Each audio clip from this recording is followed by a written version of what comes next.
Olá pessoal, então a gente volta a falar de ação popular. Para quem está acompanhando a nossa nota de aula que está disponível lá no material didático da disciplina, a gente entra no item 6, certo? Vamos falar de legitimidade passiva. E aí você precisa de um pouco de atenção na indicação dos réus da sua ação popular.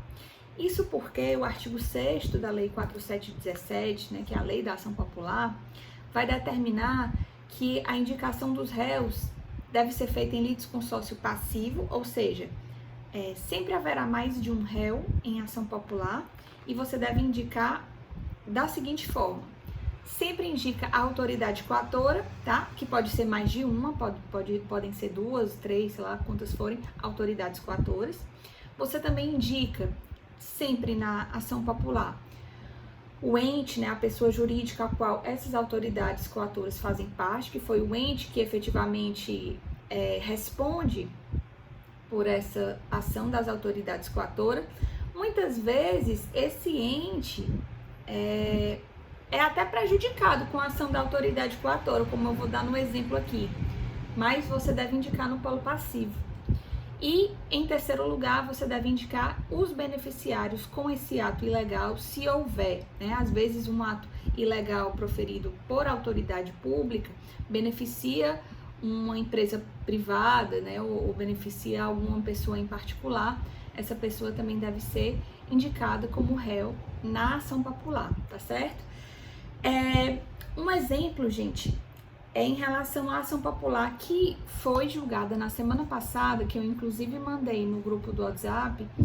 Quem não tá nesse grupo do WhatsApp é interessante que entre, manda um torpedo para mim que eu providencio a entrada, porque eu vou dando as informações nesse grupo, e aí também estou compartilhando algumas notícias relativas à nossa matéria. Mas eu vou também postar esse processo no ambiente de discussão para você ter acesso. E é importante que você veja esse processo, é super interessante você dar uma lida na petição inicial e na sentença, porque você vê de forma prática o nosso conteúdo. E aí, gente, foi uma ação movida por cidadãos em litisconsórcio ativo, tá? Em face das seguintes partes que figuraram no polo passivo. O ex-governador Cid Gomes como autoridade coatora, o ex-secretário do governador Cid Gomes, Arialdo Pinho, como autoridades coatoras, o Estado do Ceará como a pessoa jurídica e a empresa DIE de promoção de eventos como beneficiário do ato. Essa ação popular foi movida em face desses réus, em face do ato de inauguração, uma festa de inauguração do centro de eventos. Essa festa, de acordo com os relatórios trazidos pelos autores da ação, custou cerca de 14 milhões de reais para o estado do Ceará na época. Isso eu estou falando em 2012, Então veja, 14 milhões de reais em 2012.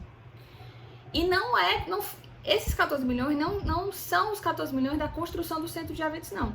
São 14 milhões da festa de inauguração, certo? Que sequer foi aberta ao público. Foi uma festa restrita a convidados indicados pelo governo do estado, em que houve a contratação de um tenor famoso, Plácido Domingos, teve orquestra e teve também o Tom Cavalcante como humorista, e aí houve o pagamento da hospedagem, das passagens de todas essas pessoas, enfim, foi uma festa caríssima, e o detalhe é que foi feita sem licitação, Então aí se verifica o binômio da ilegalidade e da lesividade que eu falei no vídeo passado. A ilegalidade consiste no fato de não ter havido licitação para a realização desse evento, e a lesividade consiste no fato de que houve um prejuízo para o erário de mais de 14 milhões de reais à época, e com uma festa de inauguração, que não foi sequer aberta ao público, ela foi restrita a convidados especiais aí do governo do estado na época. Então veja que essa ação popular, com esse exemplo a gente verifica vários elementos que nós já estudamos da ação popular. Os cidadãos, eles não foram atingidos diretamente com esse ato, mas eles são como parte da sociedade aptos à propositura dessa ação enquanto cidadãos em pleno gozo dos direitos políticos. Pode haver litisconsórcio ativo, pode, né? Tanto que nessa ação foram vários os autores. E a gente vê também a configuração do litisconsórcio passivo de acordo com o artigo 6º da lei. Indicação das autoridades coatoras, indicação da pessoa jurídica, indicação dos beneficiários do ato. Da mesma forma, outras ações populares, nós verificamos também essa indicação da legitimidade passiva conforme o artigo 6º da lei. No vídeo passado, não sei se vocês lembram, mas eu falei de uma ação popular que foi movida em face da nomeação do Lula como ministro da Casa Civil. E aí, olha só quem figurou no polo passivo da ação. A ex-presidente Dilma como autoridade coatora, porque é ela que foi responsável pela nomeação. Quem mais? A União como pessoa jurídica e o ex-presidente Lula como beneficiário do ato, certo? Então, é um outro exemplo, né, de uma ação popular em que se verifica essa legitimidade que eu mencionei para vocês. No caso do Michel Temer, que eu também falei, foi uma ação popular movida por um professor da Unifor. Nós temos a autoridade coatora, o ex-presidente Michel Temer, temos a União como pessoa jurídica, e aí não há beneficiário do ato. Aí, se não houver beneficiário do ato, simplesmente você não indica, não tem problema, tá? Passando para frente, nós temos o item 7, competência. E a competência da ação popular, gente, ela é diferenciada. Na ação popular não existe prerrogativa de foro, o que quer dizer que sempre as ações populares são ajuizadas em primeira instância. Ainda que seja contra o presidente da República, ainda que seja contra o governador do estado, contra o ministro do STF, contra um deputado, um senador, enfim, contra o Papa, a ação popular ela vai ser movida em primeira instância. E aí o que você precisa saber é se vai para a Justiça Federal ou estadual. E aí é o seguinte, se envolver a União ou uma autoridade pública da União, vai para a Justiça Federal. Se não, no caso, por exemplo, dessa festa de inauguração do centro de eventos, foi Justiça Estadual. No caso já da nomeação do Lula como ministro da Casa Civil, ou no caso da reserva ambiental, que eu falei na aula passada, do ex-presidente Michel Temer, foram para a Justiça Federal, certo? E aí sempre em primeira instância. E aí é possível que outras pessoas, outros cidadãos, ajuizem ações populares contra os mesmos réus para falar dos mesmos fatos. E aí vai acontecer a prevenção. O primeiro juiz que, de acordo com a lei processual, né, lá com o Código de Processo Civil, se tornar prevento, ele vai ser prevento, né, para todas as ações populares ou ações civis públicas, porque depois a gente vai ver que a ação civil pública ela é muito parecida com a ação popular. O juiz que se tornar prevento vai ser o prevento para todas as ações populares ou ações civis públicas que tiverem os mesmos réus e tiverem tratando dos mesmos fatos, certo? Que mais? Em relação ao procedimento, a petição inicial ela vai seguir o rito do processo civil comum. Você deve indicar os fatos, né, os fundamentos jurídicos, as provas que você pretende produzir. Detalhe aqui da ação popular, é a primeira ação de todas as que a gente vem estudando que vai haver instrução processual, vai haver a dilação probatória, ou seja, vai haver aquele momento de colheita de provas. Pode haver prova testemunhal, prova pericial, existem audiências de instrução, tá certo? Então, é um processo que vai seguir o rito do processo civil comum. O rito ele não é mais célere, o rito não tem preferência no julgamento, como a gente viu que o habeas corpus tem, habeas data, mandado de segurança. A ação popular, ela não tem prioridade para julgamento e ela segue o rito do processo civil comum, por isso que muitas vezes as ações populares são muito demoradas, porque ela segue o rito da instrução processual comum e às vezes, né, a produção de provas demora bastante. Que mais? Em relação à resposta dos réus, os réus terão 20 dias para responder à ação. São 20 dias contados para todos os réus ao mesmo tempo, então não é 20 para um, depois 20 para outro, depois 20 para outro, não. 20 dias para todos os réus e O artigo 7º da lei da ação popular prevê que é possível a prorrogação desses 20 dias por mais 20 dias, se qualquer um dos réus pedir para o juiz essa prorrogação, alegando que precisa de mais tempo para a juntada de documentos, para a juntada de provas, etc. O juiz, deferindo esse pedido, vai prorrogar o tempo de resposta por mais 20 dias, mas o usual é que seja realmente 20 dias, tá? 20 dias úteis, porque nós estamos falando de, depois do CPC de 2015, né, de prazos processuais e devem ser contados em dias úteis. E aí haverá as audiências, audiência de instrução.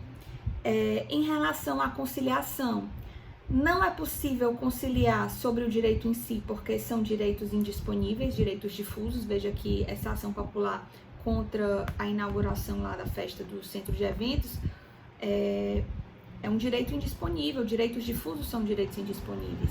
Então, cuidar do patrimônio público, do dinheiro público, do meio ambiente, não tem como o cidadão conciliar a respeito do direito em si. O que é possível a respeito de conciliação em ações populares? Isso não está na lei, mas que acontece na prática, que algumas pessoas defendem na doutrina, né? Na verdade, é bem aceito na doutrina.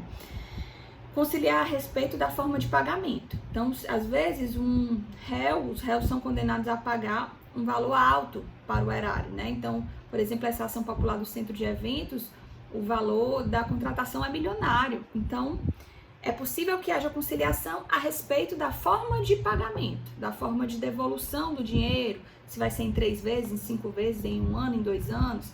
É possível conciliar ou fazer uma transação a respeito da forma de pagamento, mas não a respeito do direito em si, porque esse é um direito indisponível.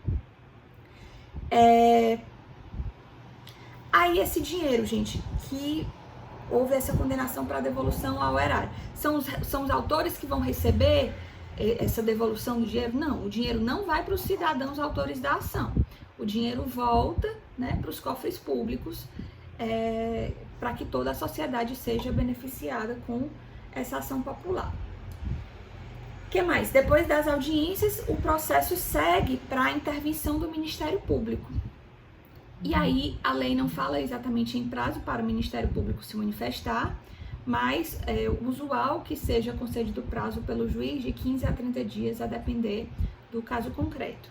E o Ministério Público deve sempre participar da ação popular, porque se entende que há sempre interesse público em sua participação. Então, ele vai acompanhar o processo e ele vai também ter o direito, né, de se manifestar através de parecer a respeito do caso que foi apresentado. Voltando ainda em relação à competência, gente, eu falei que sempre é em primeira instância, né? E aí ela vai ser ajuizada numa vara de fazenda pública se houver naquela organização judiciária. Então, a ação popular dessa do centro de eventos foi efetivamente ajuizada numa vara de fazenda, porque ela foi movida contra o estado do Ceará. Se fosse movida também contra o município de Fortaleza ou contra outro município, também em vara de fazenda pública. E aí o que vai variar é se for na Justiça Federal, se tiver a União ou uma autoridade da União, que vai para lá, né? Justiça Federal, e não numa vara da Fazenda Pública da Justiça Estadual. Passando para frente, nós temos a sentença. A sentença em ação popular, ela pode ser de toda a natureza que vocês conhecem do processo civil, ela pode ser desconstitutiva do ato, ela pode ser condenatória em perdas e danos, né, o pagamento de devolução, de ressarcimento ao erário dos valores que foram efetivamente gastos, por exemplo, com essa festa, ou anulação de alguma contratação, ou anulação de, por exemplo, da posse lá do Lula como ministro da Casa Civil, anulação de um decreto, como o caso da reserva ambiental na Amazônia. Então, vai variar de acordo com o caso. O fato é que, na condenação, pode haver sim o pagamento de ressarcimento, de perdas e danos morais, tá certo? Alguns falam na possibilidade de dano moral coletivo. Isso não está previsto na lei, mas é previsto na Lei da Ação Civil Pública e a maioria dos autores entende que se aplica também para a ação popular. Esse dano moral coletivo seria, se os autores pedirem na ação, né, em razão de um grande dano moral, né, que foi sofrido por toda a sociedade, e aí é possível pedir, se for fundamentado, o valor do pagamento de alguma indenização em danos morais coletivos. Esse valor desses danos morais coletivos vai para onde? Não vai para os autores da ação, tá? Os autores da ação, gente, eles não vão enriquecer com a ação popular. A ideia não é essa. Todo o valor que eventualmente for tido para efeito de condenação, de ressarcimento, de pagamento, de dano moral coletivo ou dano material, vai para o Estado, né, para que o Estado promova ações para benefício da sociedade. Em relação ao dano moral coletivo, a Lei da Ação Civil Pública prevê a existência de um fundo mantido pelo governo que vai arrecadar os valores desses danos morais coletivos, e esse valor ele vai ser ou deve ser convertido em ações de promoção de direitos difusos. Por exemplo, pesquisas científicas, propagandas educativas, ou ações ou políticas públicas de educação, por exemplo, ambiental, ou de promoção de direitos humanos, de direitos difusos, direitos coletivos de um modo geral, tá? Isso falando do dano moral coletivo, né? Vai para esse fundo, e esse fundo deve ser convertido nessas ações de promoção de direitos difusos em geral. No caso dessa ação popular contra a inauguração lá do centro de eventos, o dinheiro que deve ser ressarcido vai ser ressarcido ao estado do Ceará, tá certo?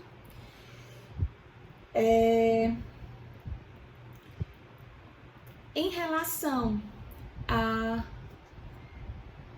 sentença, tá? Vocês já devem ter ouvido falar no duplo grau de jurisdição, ou duplo grau obrigatório, o reexame necessário, o reexame obrigatório, que acontece quando a decisão ela é prejudicial ao poder público. E aí a lei processual determina que haverá o reexame necessário, ou a subida do processo para a instância superior, para que aquela sentença ela seja reanalisada, né? Para que a decisão ela possa ser revista, já que ela foi em prejuízo do poder público. Em ação popular, acontece o duplo grau invertido. Como é isso? A decisão só sobe para o reexame obrigatório se ela for prejudicial aos cidadãos, certo? Ou seja, se ela for contrária aos autores da ação. A ação popular que condena o poder público, a autoridade pública, ao pagamento, etc., ela não está sujeita ao duplo grau de jurisdição. Apenas aquelas sentenças que são prejudiciais ao lado da sociedade, aos cidadãos que propuseram a ação, é que vai subir para o duplo grau obrigatório, tá certo? O que mais? Quem é que pode recorrer? O autor da ação, né, de repente uma ação que foi julgada improcedente, qualquer cidadão, também o Ministério Público, ou no caso do polo passivo, os réus, né, de repente podem recorrer, como provavelmente recorrerão dessa decisão do centro de eventos que eu falei para vocês. Que mais? O artigo 13 da lei vai dizer que a sentença que julgar improcedente o pedido e que verificar que a ação, o autor da ação, utilizou da ação popular com o intuito de denegrir a imagem de alguma autoridade pública, porque às vezes acontecia, né, na época de processo eleitoral, o ajuizamento de ações populares apenas para denegrir a imagem de um dos candidatos, enfim, da oposição, etc. Se for provado que o autor da ação ajuizou a ação popular em caráter temerário, ou seja, que foi apenas para fraudar ou tem outros objetivos que não seja efetivamente a apuração daquele fato lesivo e ilegal, o autor vai ser condenado a pagar uma multa relativa ao décuplo das custas, certo? 10 vezes o valor das custas processuais. Em regra, a ação popular ela é gratuita para os autores, tá? Se os autores estiverem de boa fé. E aí, se comprovada a má fé dos autores, é que eles vão estar sujeitos ao pagamento tanto das custas como a essa multa que corresponde ao valor de 10 vezes o valor das custas. Quem mais? A sentença ela tem efeitos erga omnes, né, já que ela atinge toda a sociedade. E se for julgada improcedente por falta de provas, qualquer cidadão é apto à propositura de uma nova ação popular, tá? E aí fazendo uso de novas provas, claro. Que mais? Se no curso da ação ficar verificada a infringência de lei penal, o processo deve ser remetido às autoridades, ao Ministério Público, né, para que se dê entrada na ação penal pertinente, tá? Veja que a ação popular, ela não tem o efeito de, por exemplo, tirar o governador do estado do cargo, tirar o presidente do cargo. Não se confunde com o processo de impeachment, com o processo de cassação de mandato, nem vai ter esse tipo de efeito. A ação popular, ela vai buscar resolver um fato concreto na administração pública que tenha esse binômio, como a gente já viu no vídeo passado, da lesividade e da ilegalidade. O problema desse caso do centro de eventos, de acordo com o apontado pelos autores e confirmado na sentença, foi a questão da inexigibilidade de licitação, não houve licitação, e a questão do fato da festa, né, ter trazido um prejuízo de mais de 14 milhões para o poder público, né, dinheiro, claro, que foi pago por nós. O que mais? Essa ação, ela prescreve em 5 anos, tá? Em relação às ações que a gente já viu, habeas corpus, habeas data, mandado de injunção, não tem prazos prescricionais ou decadenciais. A prescrição para a ação popular é de 5 anos e, como a gente já viu, a do mandado de segurança é de 120 dias, a decadência, né? Bom, acho que eu abordei os principais pontos de ação popular. Se não, na live que a gente fizer na próxima semana, eu tiro as dúvidas e faço os complementos necessários, ou nos próximos vídeos também eu acrescento algo sobre esse conteúdo, tá certo, gente? Espero que tenha ficado claro. Até mais e continuem estudando.